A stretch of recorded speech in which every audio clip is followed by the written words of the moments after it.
Hey,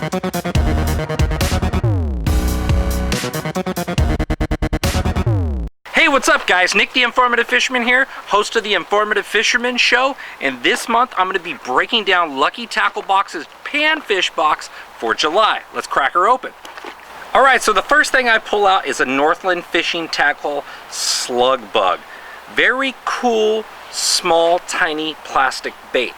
A lot of guys tend to go to that 1.5, that 2-inch bait, but a lot of the time there's only bluegills in your system this big, or crappies this big, or little yellow perch this big, and that's still fun to catch with your kids, and it's fun to catch if you're an adult. I don't care if I'm stranded out somewhere and there's a pond with little fish, I want to catch them, and sometimes it takes a little bait to intrigue that bigger panfish into biting. Let me show you this thing up close. Now you can see these little tiny appendages here with a long straight tail. I'm going to rig this on as heavy as a 16th ounce jig head and about as light as 1/32. Sometimes I'll get down to 1/64 if I'm using it under a float, but I really want to bounce this on the bottom or jig it slowly up and down. This is not a cast and retrieve style bait. Its action's going to be imparted by the movement of your rod tip. It's on that little impulse scud bug. Man, anything I've tried that came labeled impulse has been ridiculously good.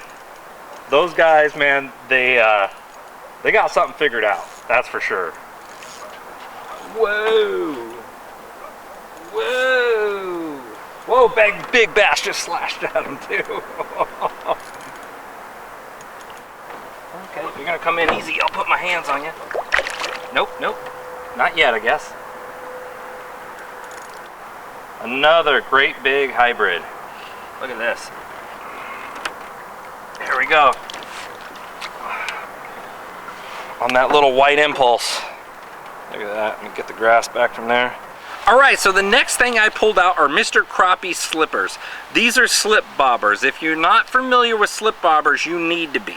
In the pan fishing world, they mean everything. There could be a tree, crappie loaded up on that tree, and you need to stay there and dance a lure suspended in between the top and the bottom, in the middle of that water column, and a slip bobber can offer you that. With a fixed bobber, you pinch it on there, you crimp it around your line, and you set that leader depth. With the slip bobber, it could be 30 foot deep, and you can slide this stopper that comes in here way up your line. It's as simple as there's a little knot that comes in here with a sleeve.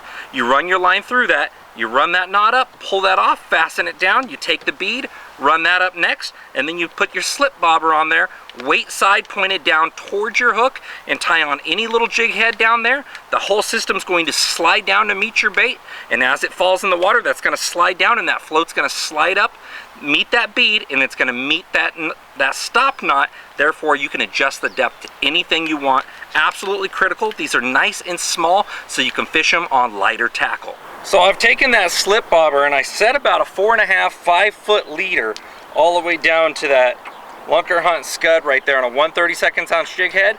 Couple of split shots to help it drop down all the way up to that bobber stop. That bead's going to float up and it's going to hit right there. Now, why I'm doing this and I have such a long leader, I have Christmas trees sunk at the bottom of my lake here. And I know crappie, red ear, bluegills are going to be hunkered down in these trees with these hot summer days and this bright ultraviolet pushing them down in there. That bait is going to suspend about a foot over the top of the trees. That's how I have my depth adjusted. Drop it down there, let it fall, and just shake it right over the top of the trees to get those lethargic fish to come out and get it. Instead of just dropping into the tree where it's very snaggy and I have an exposed hook point, that's where a slip bobber can be extremely well utilized for that type of tactic right there. Right over the top of a tree, sit it over the top, shake it, get those fish to come out and grab it. Not sure what we got. Ooh, yeah. Big juicy red ear. Nice one.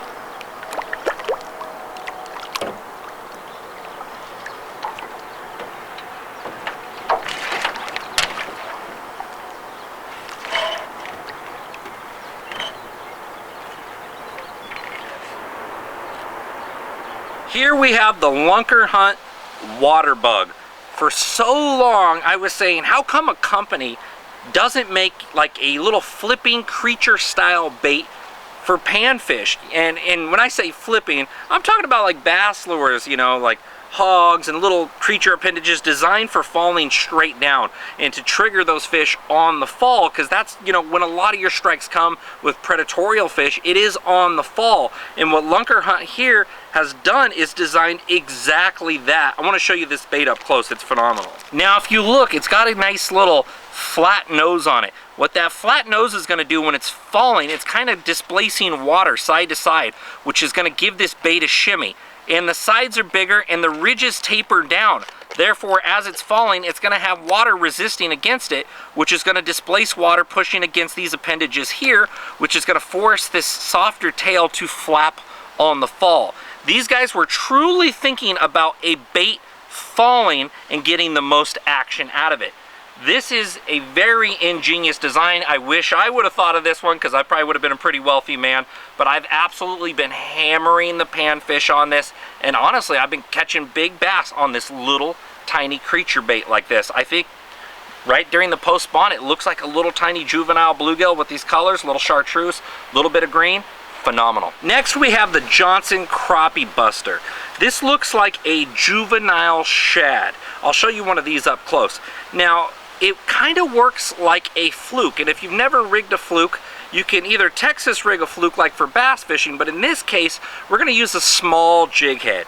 I'm going to throw this on as light as a 16th, but I prefer usually about an 1/8 because I'm trying to really bomb it out there. I'm going to go a little bit heavier if I'm going for a long cast or if I'm trying to fish deeper. With a bait like this that I'm trying to just jerk on that rod tip and get it to glide side to side, I want to cover a lot of water. I'm not looking for a 30-foot cast. I'm looking for that 80 to 100-foot cast, so that slightly heavier jig head is going to help me out a lot with these baits here. Here we have the Treetop Lures Tubby Grub. This is a 2-inch grub with a little tiny boot tail, like a swim bait. So it doesn't have that curly tail action, it has more of a slow knocking action. Now what that slow knocking action does is it kind of draws fish a little bit better on a slower retrieve, to where if you're not getting bit, like kind of ripping a curly tail or straight retrieving that curly tail, you can toss these out on a lighter jig head, probably like a 16th or a 1/32, and slow roll it down there along the bottom. It's going to give a nice smooth little kick to that tail, and it's going to draw that more lethargic fish into thinking that's a lethargic bait or a wounded bait that they can easily eat. So a lot of the time, changing it up from a curly tail to a little swim bait tail like this can really trigger a lot of extra strikes. There we go on that tubby grub. It's like a little swim bait tail, little boot tail style grub. Just slow rolling it across those beds on the ultralight setup. Oh, he's got it tangled around him.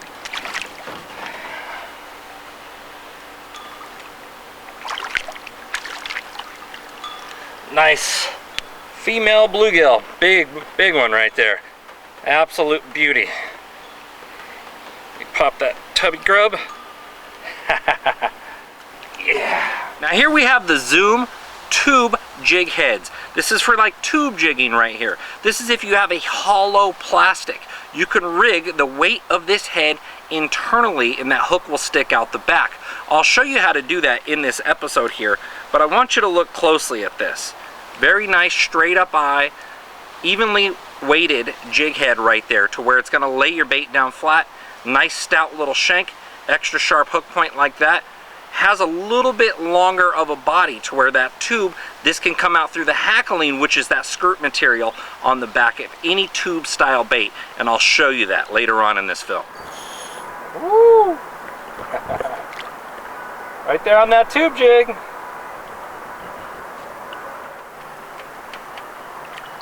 Oh yeah. Now this is a hybrid. This is a hybrid right there on that tube jig.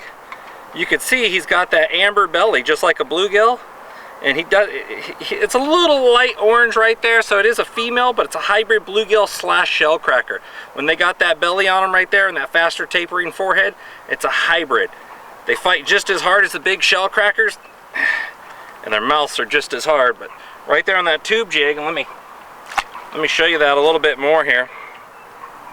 And this tube right here is from last month's box. I'm actually going to pull it off just to show you guys this jig a little closer up. Now I'm going to show you guys another trick for rigging on a tube onto this.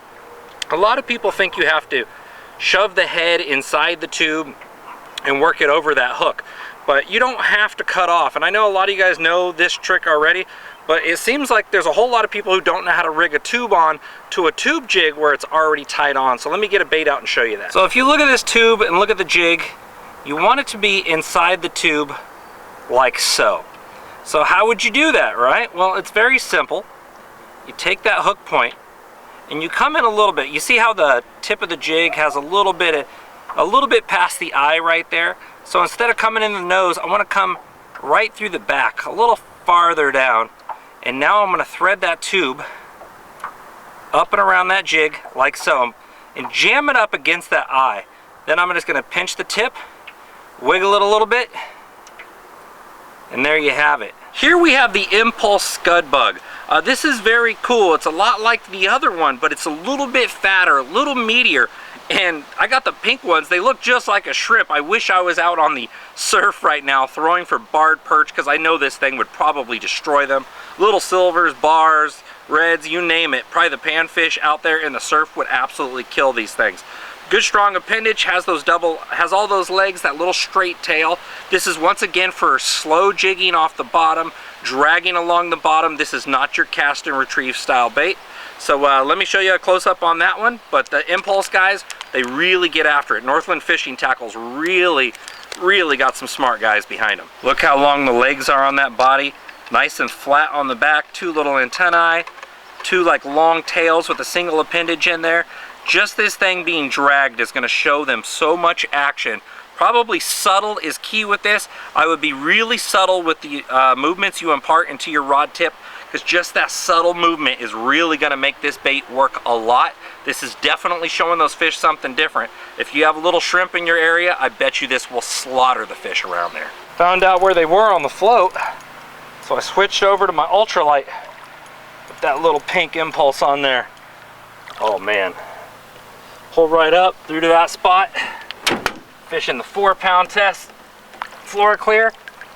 Look at that, how pretty. So I want to give you guys some tips about the rigging that I like to do. And I don't want to show you specifically per lure each time. I'd rather you develop that in your head to where you say, you know what, this is the right decision and that's why. I have a medium light 6'6" rod right here, and I have an ultra light 5.5 foot, you know, it could be 6'6" too, it doesn't really matter. I like the little tiny ones. On my medium light, I have 6-pound test. And I'm using a copolymer line, which is called Floor Clear by P-Line. It has a slight amount of stretch to it. I do want that stretch because I am using smaller hooks to where it's not going to tear the hook free. And I'm using on my ultralight 4-pound Floor Clear. And I'll fish it down to 2 sometimes, but you know, if you're just getting into this and you're not super avid, fish 4, it makes a very small difference. The reason why I have 6 on my bigger setup, if I'm using an 1/8 ounce or a 1/16 ounce and I'm trying to cast my bait out farther, I'm going to fish the 6. What tends to be the case on those bigger jig heads is you also have a slightly larger hook. That being said, you need to set that hook a little bit harder to penetrate that hook, and you need a little bit longer rod to cast farther. And with a little heavier jig head, you're going to fight them from a farther distance, so that little stronger line, that 6 pounds, really going to help you out on that. To where you can get that bait back, you can make those hook sets from a farther distance. A longer rod's going to pick up more line on the hook set. That being said, if you get them tracked down, or if you have a bait that's designed for slow jigging, it's going to work better on a lighter jig head. You're always going to get more action on a lighter jig head. So let's say I caught them on a tree 20 feet up closer to you guys, and I was casting 40, 50 feet away with this. Well, now I want to switch to my ultralight and come up closer using the same bait I caught them on this, but putting it on a lighter jig head and casting it in there on lighter line. It's going to show them a more finesse presentation, and I'm going to be able to pick off the rest of the school at the same time. Smaller hooks, less pressure to set a hook, more ultralight, more finessey. The lighter line with the smaller baits, you're going to get more bites. Farther distance, bigger hooks. I'm going to use that slightly bigger rod and step up an additional 2 pounds in line weight. Just like that, guys. Think about these decisions when you're out on the water, and it's going to create a better idea in your head and show you how you can be more efficient. Now, last but not least, Mustad cricket hooks. Mustad's always thinking outside the box when it comes to hook. A million different selections. Brilliant guys at that company. If you're fishing live bait on a high-low leader or a double drop shot, whatever you want to call it, a cricket hook is the way to go. They don't swallow it. You don't have to retie your whole leader. That long shank is going to allow you to get that hook back out of the fish and be more efficient on the water, and that's what leads to more fish catches. We absolutely appreciate you guys watching. If you're not signed up for Lucky Tackle Box, visit luckytacklebox.com, get signed up, let us know how we're doing, let us know if there's something that you would like to see, and we'll get after it, guys. We appreciate you watching, and we'll see you next time.